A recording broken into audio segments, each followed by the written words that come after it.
네, 저는 그 논평을 맡게 된 이 사회자 최영균 신부이고요. 그 앞에 이제 피켓도私の教会の子供たちが 네, 보셨죠?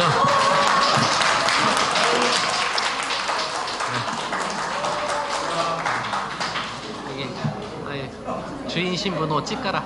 그래도 그 그래서 이거 뭐 어떻게 할까 이제 고민을 많이 했어요. 사실은 그 원고를 신부님이 늦게 주셨는데 이거를 또 번역을 하다 보니까 이게 조금 정리가 많이 이렇게 안 됐고 또 신부님 자신도 이렇게 하시는 스타일이 즉석에서 그냥 이렇게 하시는 걸 좋아하셔가지고 막 바뀌어서 이거 도대체 논평을 어떻게 할까 이거 뭐 논평을 하기도 되게 어려울 것 같고 또 신부님을 만나 뵈니까 아무래도 그냥 제 생각에는 논평보다는 그냥 일본 가톨릭 교회의 이 사회운동이 도대체 뭔가 그걸 이해시키기 위해서 이게 뭐 논문도 아니고 무슨 모르겠어요. 논평도 아니고 참 웃긴데 67페이지 보시면은 67페이지요. 로코즈나나 페이지. 예.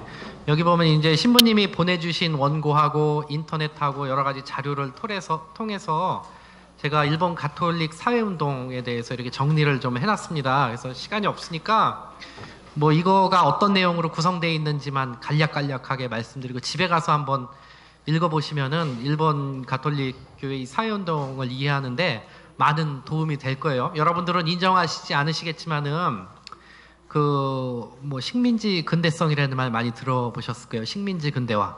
예, 한국을 이해하려면은 일본을 보면은 잘 이해할 수 있어요.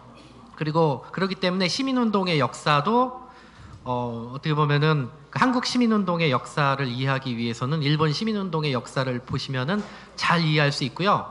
어떤 시민사회의 그 발전 경로 자체가 상당히 유사하게 일본을 쫓아서 이렇게 형성돼 있다라는 것을 볼 수 있습니다. 뭐 일반 사람들은 뭐 이런 얘기 여기까지 소급하지는 않지만은 시민사회라는 것이 형성된 것이 이제 정부가 있죠. 권력을 갖다가 독점하고 있는 그 정부가 있으면은 그 정부의 어떤 그런 대립물로서 정치체를 갖다가 이렇게 견제하고 어떤 그 국민들의 어떤 의견을 이렇게 수렴해가지고 그것을 하나의 정책으로 반영할 수 있게끔 도움을 주는 그런 비정부 그룹, 시민 그룹을 우리 시민사회라 그러는데 이게 언제 태동했냐 하면은 1922년에 생겼습니다. 여러분들 그렇게 싫어하는 이 공산당, 일본 공산당이 태동한 게 1922년이고 일본 공산당이 내세운 슬로건이 민주주의예요, 민주주의. 그래서 천황제를 폐지하고 제국주의를 반대하는 거예요. 그래서 일본 많은 그 동경 유학생들하고 경성의 지식인들이 대부분 거의 다 공산당이었습니다. 그래서 우리나라도 공산당이 1925년도 김다냐나 여러분들 아시는 박헌영에 의해서 이렇게 만들어졌고요. 그러니까 일본 사람들, 일본 그 군국주의자들, 전체주의자라 그러죠. 개인의 어떤 자유나 권리보다는 어떤 국가의 이익, 전체의 이익, 민족의 이익, 그래서 어떤 천황을 중심으로 하는 그런 내셔널리즘을 상당히 강조를 하잖아요. 아까 신부님이 말씀하신 것처럼. 그러다 보니까 이 공산당을 이제 탄압을 하게 됩니다.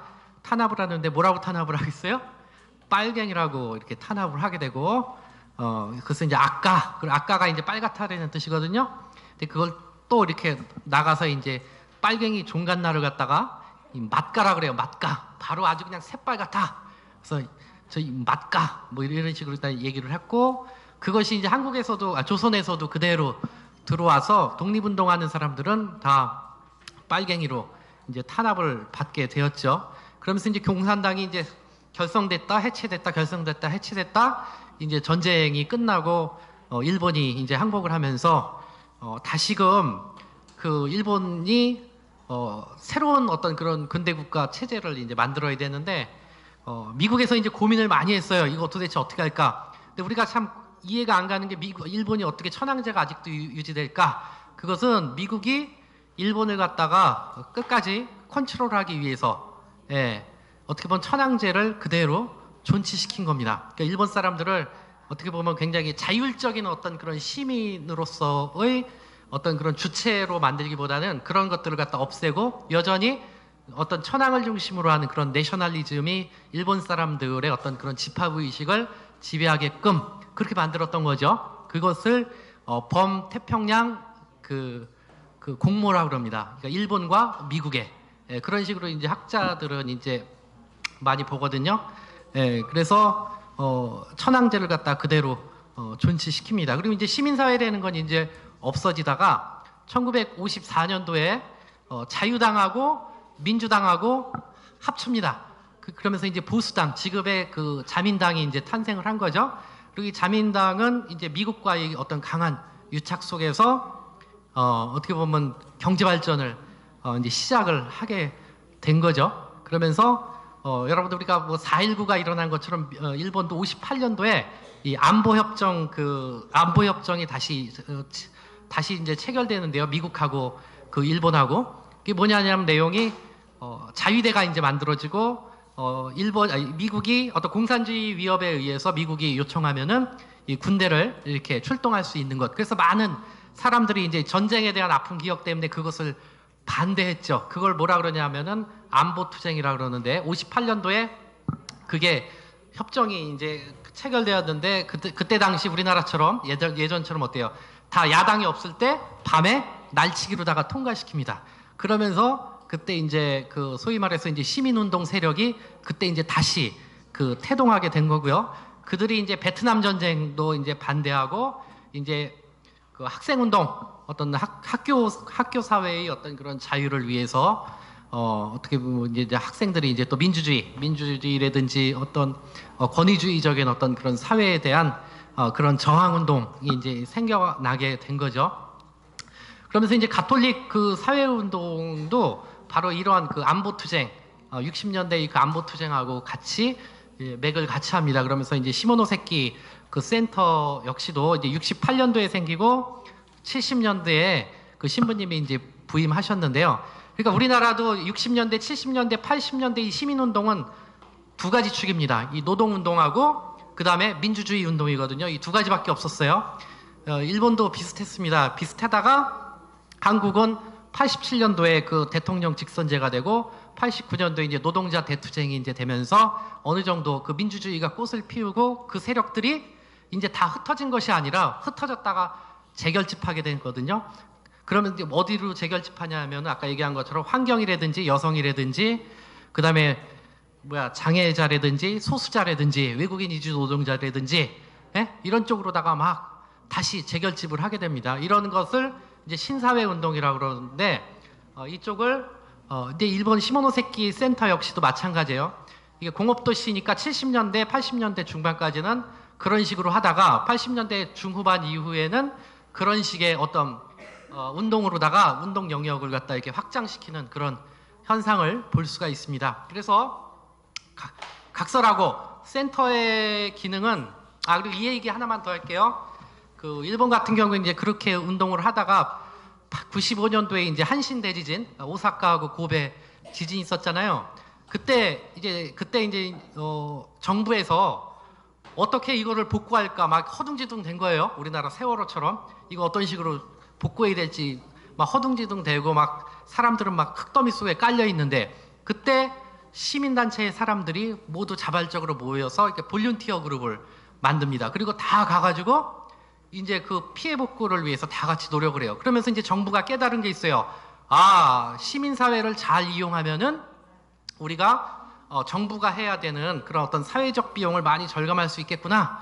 그러면서 만든 게 이제 NPO법이거든요. NPO법. NPO라는 것은 Non-Profit Organization이라는 그런 뜻이고요.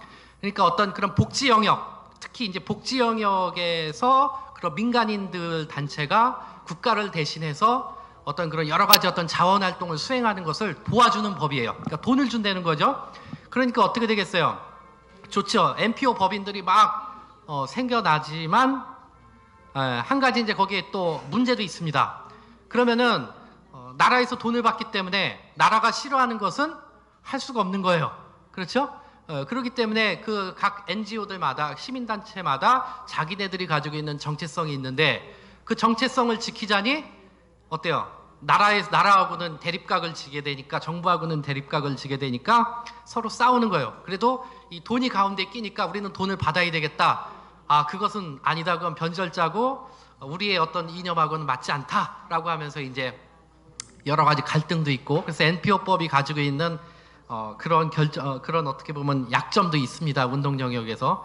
그래서 이제 시모노세키 센터는 기능적으로 운동론적인 어떤 그런 기능이 있고 사회복지적인 기능이 있습니다. 운동론은 뭐냐 하면은 사회가 잘못됐으니까 사회 구조를 갖다가 바꿔야 된다. 그래서 여러 가지 데모도 하고 입법 활동의 어떤 그런 로비를 이렇게 그룹과 여러 가지 시민운동 그룹과 연대해서 어떤 그런 사회 구조 개혁을 위한 하나의 그런 운동론적인 하나 역할을 하는 것을 사회운동 안에서 운동론적 기능이라고 그러고 복지적 기능은 미시적으로다가 어려운 사람들 뭐 제일조선인이라든지 외국인 노동자가 힘들고 아플 때 가서 약 주고 밥 주고 도와주고 미시적으로 이걸 이제 복지적 기능이라고 그럽니다.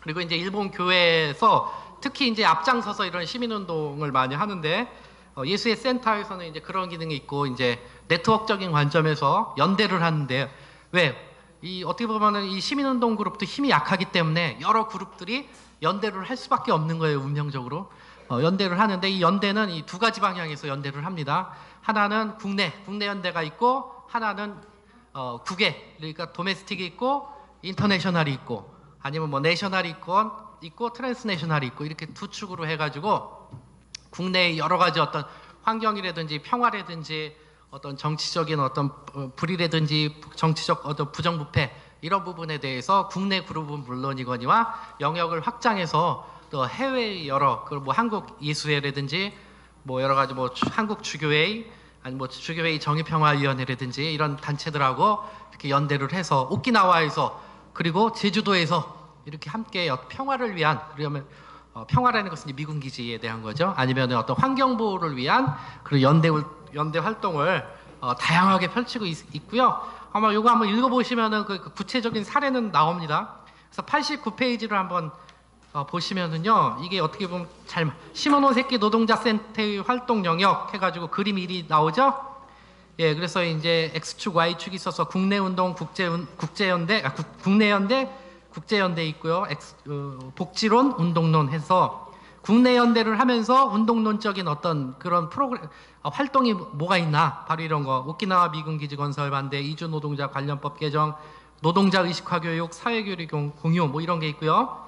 그다음에 이제 A면을 보면은 C는 그랬고 A는 이제 국내 연대하면서 이제 복지적인 차원에서 센터가 하는 그런 일들에 대한 것이 있고요. B는 국제 연대를 하면서 복지론적 차원에서 하고 있는 일을 하고요.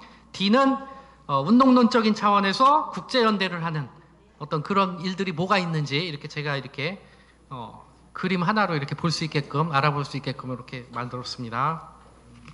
그래 어떻게 보면은 저는 뭘까요? 저는 정치 색깔이 뭘까요? 저는 좌할까요? 우일까요? 좌일 것 같죠? 아니에요. 저는 보수주의자예요. 네, 보수 쪽이 가깝고요. 그런데 이 좌측의 어떤 그런 것도 인정을 해야 되는 거예요. 네, 왜 그런지에 대해서는 여기 89쪽 밑에 단락이 있습니다.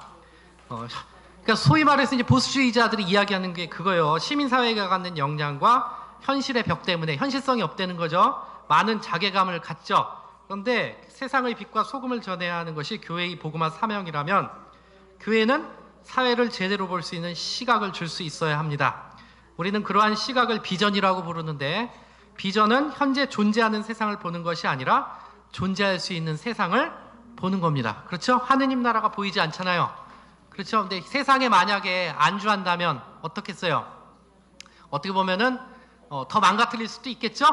네, 그런 차원에서 반대하는 사람도 있어야지 어때요? 위정자들도 긴장을 하게 돼 있는 겁니다. 그렇기 때문에 내가 보수주의자이기 때문에 내가 진보주의자이기 때문에 상대방을 비난하기보다는 서로가 갖고 있는 어떤 게 틀리고 맞고는 없습니다. 그냥 취향의 문제고 그렇지만 두 쪽은 다 필요하다는 거, 다 인정할 수 있어야 된다는 거 이렇게 말씀드리고 싶고요. 몇 가지 질문 이렇게 준비했는데 이 질문은 시간 관계상 안 하고 제가 차에서 따로 하겠습니다. 따로 하고요. 이제 종합 토론하면서 좀 그냥 자유롭게 이렇게 질문을 받겠습니다.